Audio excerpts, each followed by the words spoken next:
में जागृत करें और सत्संग रूपी गंगा, सत्संग रूपी वाणी जब हमारे अंदर हृदय में प्रवेश होगी, जब मन पवित्र हो जाएगा, हरि चरण में लग जाएगा और इस सत्संग की ताकत मतलब तेरे कट जाए पाप जन्म के भाव सागर से तर जाएगा। तरने का यत्न बना ले, तेरे मन का मैल छुड़ा ले। चूंकि सत्संग को संतों ने 3 प्रकार से विभाजित किया।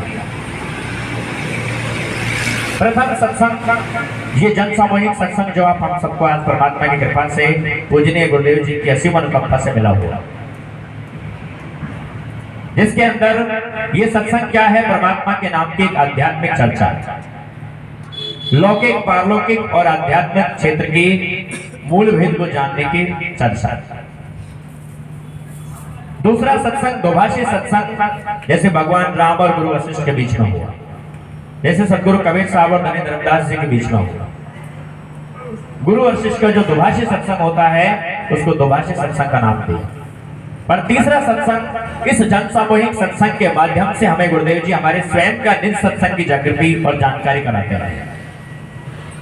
उस निज सत्संग को सदगुरु का सानिध्य प्राप्त करके भी हम जान जाएं, उस निज सत्संग को सदगुरु की सैन से हम पकड़ जाएं, तो संत कहते हैं कि सत्संग की आदि घड़ी समरण वर्ष 50 और वर्षा वर्षे एक घड़ी झरना बहे 12 मास।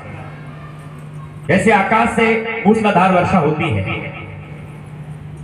लेकिन वो मूसलाधार वर्षा एक क्षण के लिए होती है और वो ऊंचा नीचा नंदी नाला टीला टांगड़ा सबकी एक क्षण भर के अंदर पूर्ति कर देती है।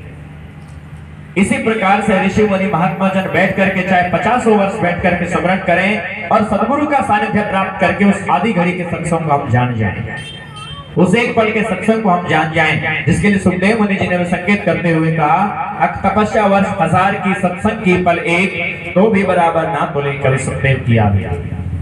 उस सत्संग को हम जान जाएंगे, उस निज सत्संग को करना हम सीख जाएंगे, तब जाकर के हमारे कोटिन कोटि विकार रूपे कर्म इस सत्संग के प्रभाव से क्षीण होना संभव होगा।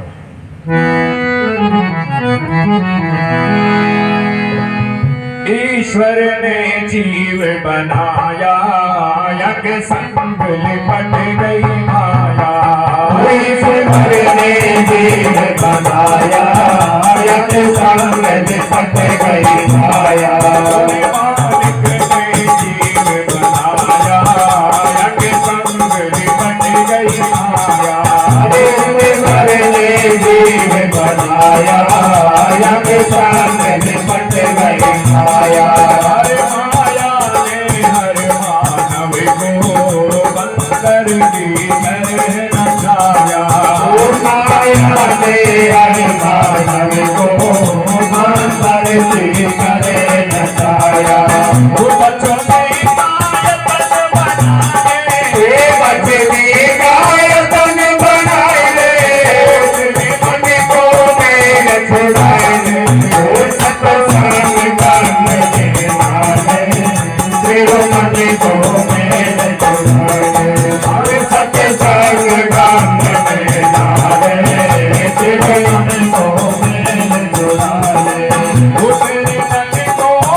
ईश्वर ने जीव बनाया, या के संग लिपट गई माया। माया का विस्तृत वर्णन हमारे पूजनीय सदगुरु साहिब जी के देव मुखारविंद से होगा। बाकी वो हमें समझाते हैं कि माया मैं, मेरा और तेरा, यही माया। इसी को रामायण जी में कहा कि मैं और तोर, तोर मैं माया। पैसे को माया नहीं कहा, पैसा तो हमारे गुरुदेव जी कहते हैं, वास्तविकता भी यही है, पैसा एक क्रय विक्रय का साधन है। ये शरीर के कोई काम नहीं आता, इससे हम संसार की किसी भी वस्तु का उपभोग कर सकते हैं, उसको खरीद और बेच सकते हैं, क्रय विक्रय कर सकते हैं। माया है इन स्थिति में उलझना। मैं मेरा की जेवड़ी जागल बंध्यो संसार। और इसी के लिए कहा कि देखा ऋषि मुनि फिक्र में फंस गए माया के चक्कर में। बड़े बड़े ऋषि मुनि महात्मा यक्ष गंधर्व भी इस माया के लपेटे में आ गए। इससे बचने की ताकत है तो ये सत्संग की। कबीर साहब कहते हैं कि या काली ने सब जग खायो सतगुरु देख डरी। उस नाम की पावर है जिसके आगे माया शिथिल हो जाती है, नतमस्तक हो जाती है, हमारा रास्ता छोड़ देती है। या काली ने सब जग खायो सतगुरु देख डरी, कहे कबीर सुनो है साधो ले परिवार करी, हमारे गुरु ने दीनी है ज्ञान जड़ी।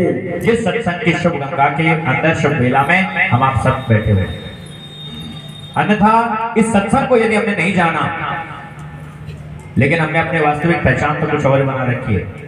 किसी की पहचान है कि उसके आगे पीछे लाल बत्ती गाड़ी चलती है, किसी की पहचान कुछ और बना रखी है। हमको अपने आप के वास्तविक निज पहचान के विषय में पता नहीं है कि हमारी स्वयं के खुद की पहचान क्या है। और यदि हमको सत्संग से उस पहचान की जानकारी हो गई हमको अपने आप की, तो फिर हमें संसार में किसी भी चीज के लिए कहीं भटकने की आवश्यकता नहीं। वो एक दिन है सबको जाना, जाने का नहीं ठिकाना। वो एक दिन है सबको जाना, जाने का नहीं ठिकाना। वो एक दिन है सबको जाना, जाने का नहीं ठिकाना। वो एक दिन है सबको जाना, जाने का नहीं ठिकाना। हंस अकेला देश हुआ बेगाना, उड़ जाए वो हंस अकेला ये देश हुआ बेगाना। अरे उड़ जाए वो हंस अकेला ये देश हुआ बेगाना।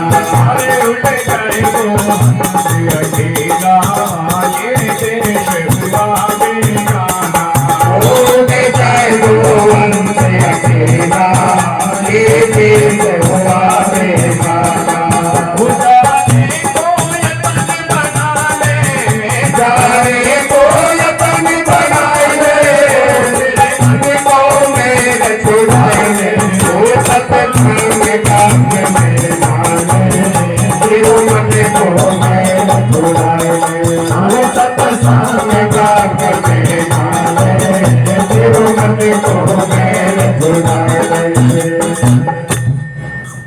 एक दिन है सबको जाना, जाने का नहीं ठिकाना। हम आप सभी जानते भली भांति हैं, आया है सो जाएगा राजा रंग फकीर, पर एक सिंहासन चढ़ चले एक बंधे जाए जंजीर। हम आप सभी को पता है, विदित है कि हम आप सभी आए एक ही जगह से हैं। किसके द्वारा? माता के गर्भ के द्वारा इस संसार में हम आप सब आए। लेकिन हमारे जाने के रास्ते दो हो जाते हैं, एक तो जुगत से जाना और एक बेजुगत जाना। बेजुगत है अपने कर्मों के आधार पर यम की जंजीर में बंद करके जाना, यम की जंजीर में बंद करके जाना और यमदूतों की चपेट में आकर के जाना। और एक दूसरा मार्ग जिसकी जागृति ये सत्संग कराता है। इस सत्संग का अनुसरण करके जब हमने सदगुरु का सानिध्य प्राप्त कर लिया और सदगुरु से नाम रूपी नौका के विषय में हमको पूरी जागृति और जानकारी हो गई, तो उस नाम की पावर है, अगर राम नाम की नाव ले सदगुरु करे पुकार, आ जाओ कोई नाव में सहज करूंगा। उस नाम के नौका को लेकर पूजनीय सदगुरु साहिब जी सत्तासन पर आसीन हैं, जिनके दिव्य मुखारविंद से हमको सत्संग के अमृत वाणी मिलनी है। ऐसे समर्थ गुरु का सानिध्य प्राप्त करके उस नाम के नौका में यदि कोई जीव बैठ जाता है तो उसको एक यम तो क्या कोटिन कोट यमों का भय नहीं, कोटिन कोट कालों का भय नहीं, और वो आराम से अपने जिस धाम से आया वहीं प्रस्थान कर सकता है। उसी को वाणी में आगे बताया भी, सतगुरु बार बार समझावे, तरबे को यतन बतावे। सतगुरु बार बार समझावे, तरबे को यतन बतावे। बार बार समझावे, तरबे को यतन बतावे। सतगुरु बार बार समझावे, तरबे को यतन बतावे।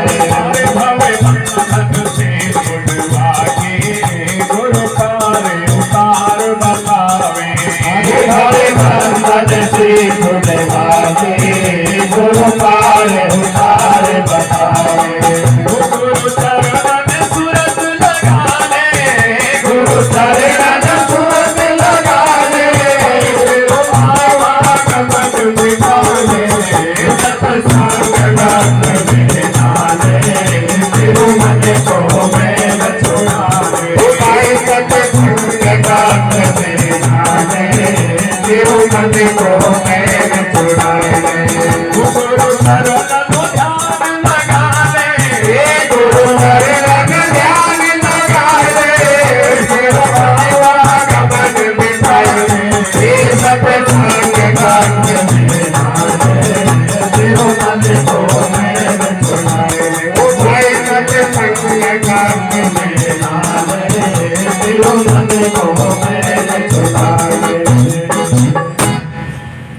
ताकत है सदगुरु की। सदगुरु बार बार समझावे, करबे का यत्न बतावे, भव बंधन से छुड़वाकर गुरु पार उतार बतावे। यानी कि जीते जी हमको भवसागर रूप संसार से पार करके हमें प्रत्यक्ष अनुभूति करा देना और हमको दिखा देना कि हमको इस बात की पूरी तरह हमको संतुष्टि कर देना कि हम अब ये जीवात्मा भवसागर रूप संसार से पार है, यानी कि अब ये काल के चक्र में नहीं फंसेगी। इस बात को जीते जी उसको पूर्ण साक्षी मिला देना। ये पूर्ण गुरु के नाम की ताकत है।